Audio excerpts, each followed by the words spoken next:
Assalamualaikum warahmatullahi wabarakatuh dan selamat sore.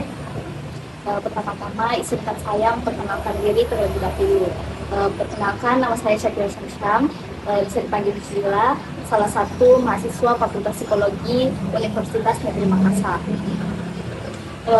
Saya berterima kasih kepada Anda karena telah meluangkan waktu untuk menjadi interview saya.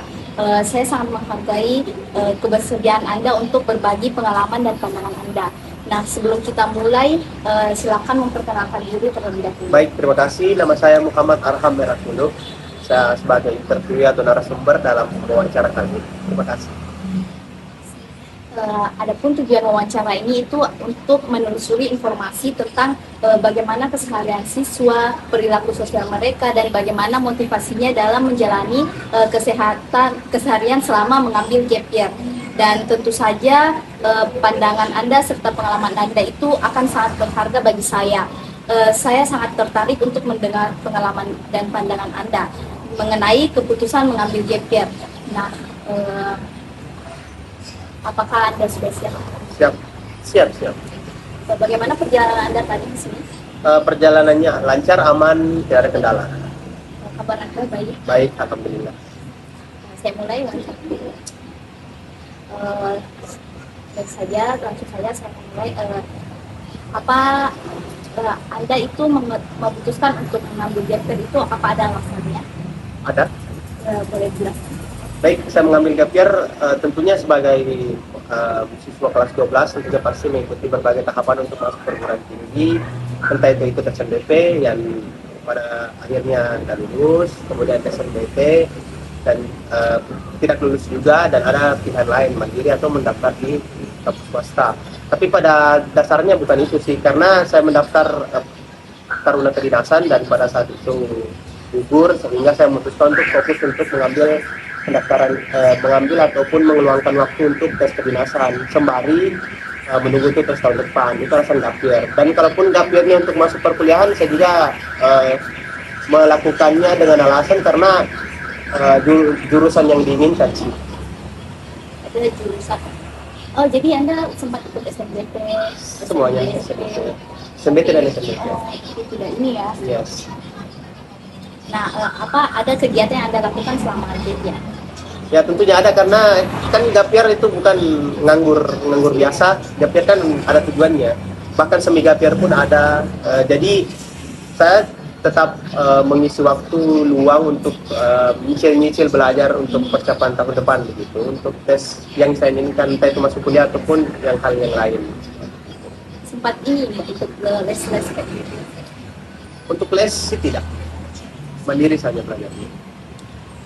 Bagaimana perasaan Anda ketika pas melihat teman-teman Anda melanjutkan kuliah? Pasti ada teman Anda yang kuliah kan? Gimana perasaan Anda? Ya perasaannya sih kadang merasa bilang kenapa saya kuliah, kenapa mereka kuliah saya tidak. Tapi kan itu kembali lagi ke pilihan kita. Saya gap year bukan berarti quote unquote maksudnya itu kan kurang mampu atau sebagainya kan, itu kan pilihan, bukan hal keterpaksaan gitu. Jadi saya memilih gap year ya tentunya tidak harus melihat orang lain sih, lebih ke fokus ke diri sendiri untuk bagaimana tujuan itu bisa tidak sia-sia dalam setahun. Boleh nggak Anda ceritakan tentang pengalaman Anda yang membuat merasa bangga selama gap year? Bangga sih tidak sih, cuman maksudnya kan kita jalani saja lah begitu. Tidak ada sih kebanggaan dalam sebuah gap year, karena kan kebanggaan itu ketika kita berhasil dengan tujuan kita. Sedangkan gap year bukan tujuan saya sebenarnya, cuman itu menjadi jalur untuk meraih tujuan. Bagaimana kepercayaan diri Anda itu membentuk perilaku Anda selama gap year? Boleh ceritakan dari awal hingga saat ini bagaimana kepercayaan diri Anda atau bentuk perilaku Anda selama gap year? Ya percaya diri maksudnya dalam hal ini depresi begitu tidak, tetap menjalani hari-hari saja, walaupun pada dasarnya kehidupan yang sebelumnya berbeda kan, karena saat gap year kita tidak sekolah, otomatis kegiatan di pagi itu akan sangat kosong sampai siang. Berbeda ketika kita bersekolah, artinya bagaimana kita representasi kita dan kepercayaan diri kita lah gitu. Ketika kita keluar melihat orang-orang bersekolah di pagi hari atau bagaimana teman-teman kita berkuliah kan itu kembali ke diri kita. Jadi tetap percaya diri sih, karena kan yang kembali lagi gapirnya ada tujuannya, bukan dengan alasan tertentu yang membuat kita terpaksa gapir. Jadi nggak ada tujuannya kayak apa ya, sebelum tamat itu pasti kayak nggak ada sih kayak muka GP ya. Tidak ada. Karena kan kembali lagi ya, kan nasib tidak ada yang tahu, tapi bagaimana caranya kita mencoba mengambil resiko lah lebih tepatnya. Toh kalaupun saya misal kuliah kan dalam mencoba lagi tahun depan UTBK atau sebagainya, ya tentunya sama saja. Jadi mending fokuskan diri, walaupun memang kata orang tua yang mending kuliah, tapi ya kembali ke pilihan diri, bukan keterpaksaan kan, pilihan. Bagaimana Anda menilai keberhasilan pribadi Anda selama ini? Ya keberhasilan itu bagaimana cara saya, kan kita manusia itu akan melakukan sesuatu ketika ada tuntutan, sedangkan saat sekolah kan kita pasti harus belajar, jadi tuntutannya ke sekolah. Sedangkan gapir kan tidak ada tuntutan sama sekali, jadi ibaratnya kita free sekali, sangat free, waktunya sangat luang. Jadi bagaimana keberhasilan saya saat gapir ya bagaimana memanfaatkan waktu luang, bukan bilang menyanyiakannya gitu. Kan kembali lagi ke tujuan saya untuk gapir seperti apa gitu. Kan ini banyak sekali waktu luangnya kan kalau waktu gapir. Nah, pernah enggak ada pikiran kayak mau kerja deh? Pernah.